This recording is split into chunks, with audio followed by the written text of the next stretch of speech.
Hello and welcome to FG Rides, coming from beautiful Pennsylvania, USA. I'm happy today. I'm out of my Royal Enfield Classic 350. I love the month of May. It unfortunately is not May though, it's June. We have had so much precipitation and cold weather and precipitation this year that this is my first time getting out on the motorcycle. I do love the month of May. It's my favorite month. June, who doesn't love June? Me. I don't like June. Not that much. July and August are much better. June is a witchy month for me. The growth, the greenery, it's just too dense. And I obviously am surrounded by woods out here. You can't see into it. That's a dark place, those woods in June. You don't know what's going to jump out at you. You ever walk in the woods in June? Oh yeah, that is creepy.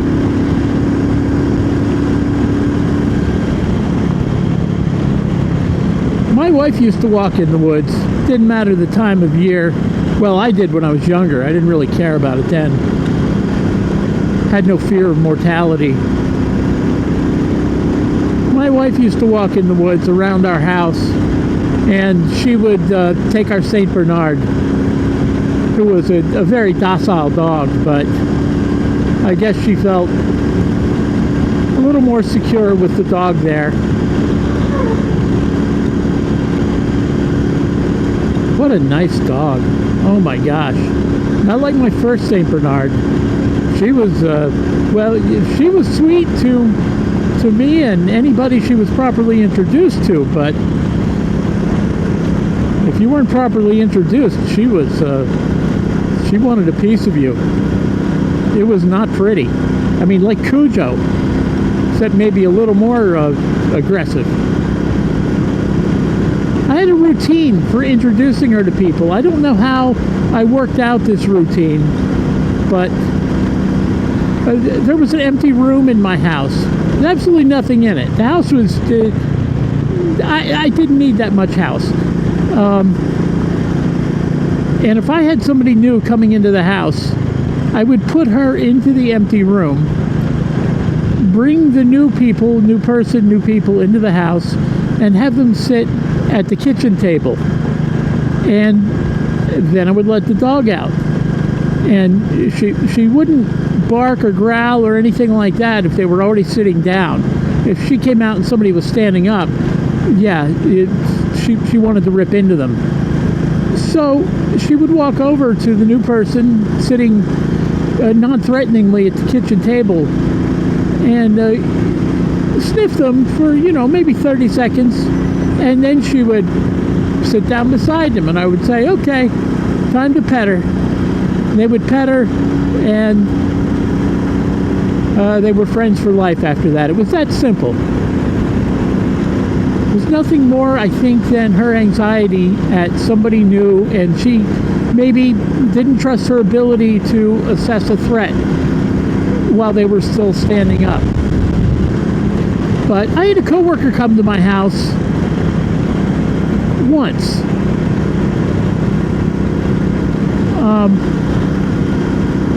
I had a coworker come to my house. He and his wife. Actually, it was at the end of a motorcycle ride. They decided to follow me home. They lived quite a ways away. They came in and I did the routine, sat them down at the kitchen table, and they made friends. And it was, I think, over 2 years later when he came back to the house, and I was curious about whether the dog was named Chubby, C-S-A-B-E-E, Chubby, whether Chubby would remember him, or whether they would have to be reintroduced. Because there were no exceptions with this dog. If you were a stranger and she hadn't met you, no, you were on the shit list immediately. So, just opened the door, my friend walked in, and she was like, Hey, it's been 2 years. Why haven't you come around? She was all happy to see him. I thought that was great. 2 years later, not a hint of aggressiveness or a growl. The dogs are amazing sometimes. It does feel good to be back out on the Royal Enfield.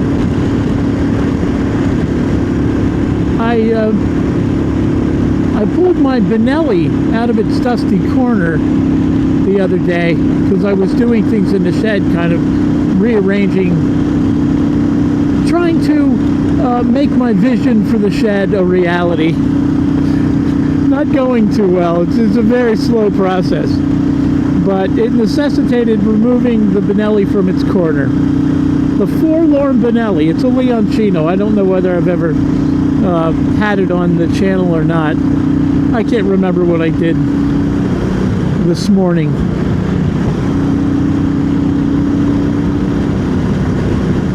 And I decided to start it up, let it run to its full operating temperature.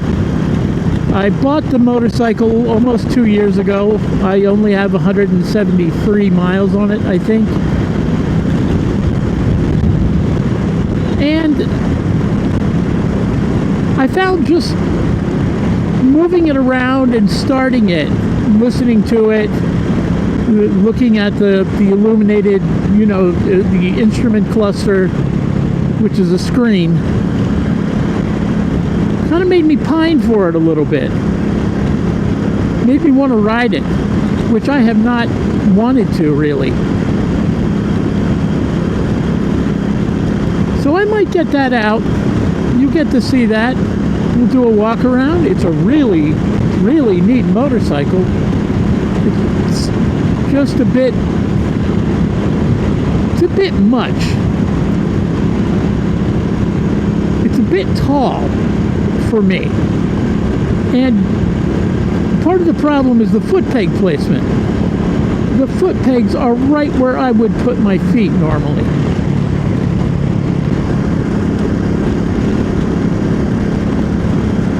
So if I had a little longer legs, or the foot pegs were placed a little differently, a little forward, a little back, it wouldn't matter to me. I'm not one of these guys, oh, I don't like, you know, rear sets and, you know, it's going to make my, I'm going to need knee surgery if they're rear set 2 inches. I like rear sets. I love these mid-mount on the Royal Enfield Classic. I don't like far forward controls.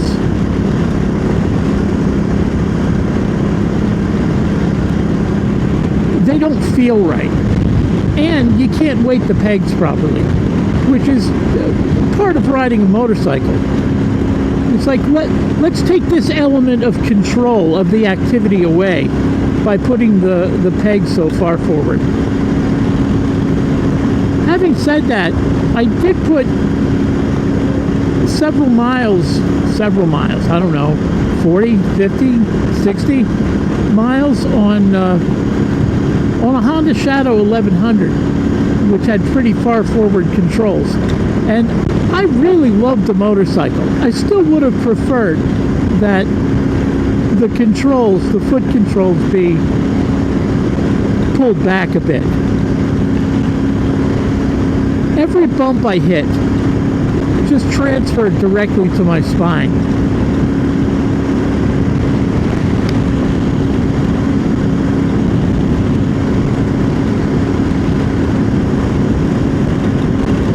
I actually rode that from Brooklyn. A friend of mine bought it, and he had just had surgery, so he wasn't allowed to ride motorcycle. I don't know whether he had range of movement problems or what. I just don't remember the details.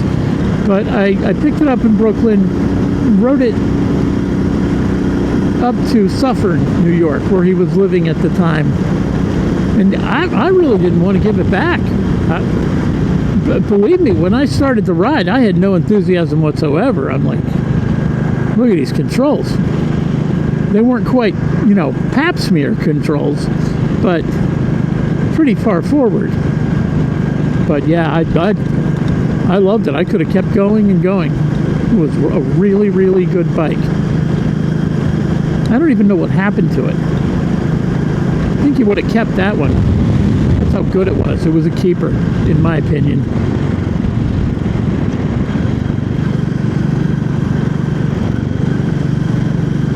That was my first time riding in New York City, and oh, it's an old man. I mean, I have nothing against old men, but at least he's not driving a giant truck like most of them are. When I was a kid, old men retired and bought Cadillacs. Now they buy giant pickup trucks with caps on to even further hinder their ability to operate them.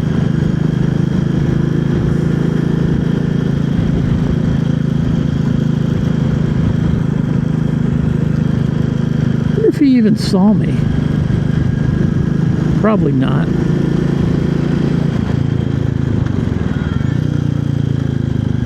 This is Hughesville, PA, and we're leaving Hughesville, PA.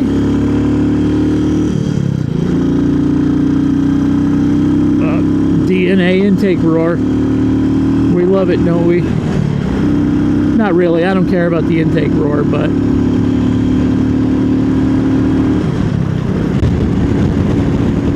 I suspect my speedometer's not right. Again, I don't think I'm going 60. I forgot to turn on my speedometer app before I left.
Where that crap on my mirror came from.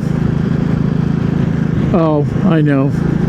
From the puddles in my driveway. The mud puddles.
Nice.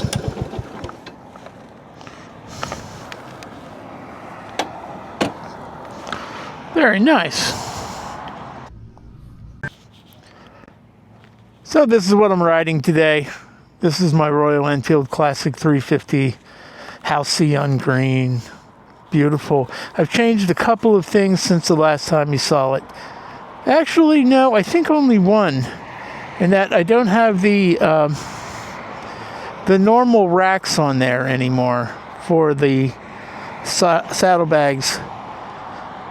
So I'm trying this, putting them on the World Wrestling Federation Championship bags, putting them on this rear rack, which is limited to 6 pounds. Actually, 3 kilograms is a bit more than 6 pounds. But I'm not loading them up, not putting much in them. I've heard they will crack, and I don't want to take that chance. Look at it, it's still beautiful.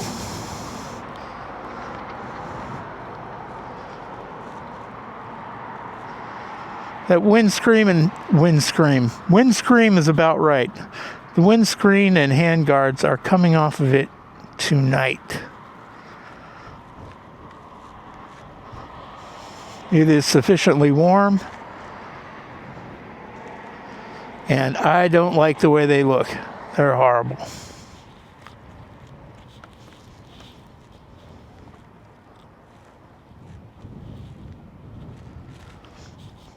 Might do a little seat work too. Might start experimenting with the other seats.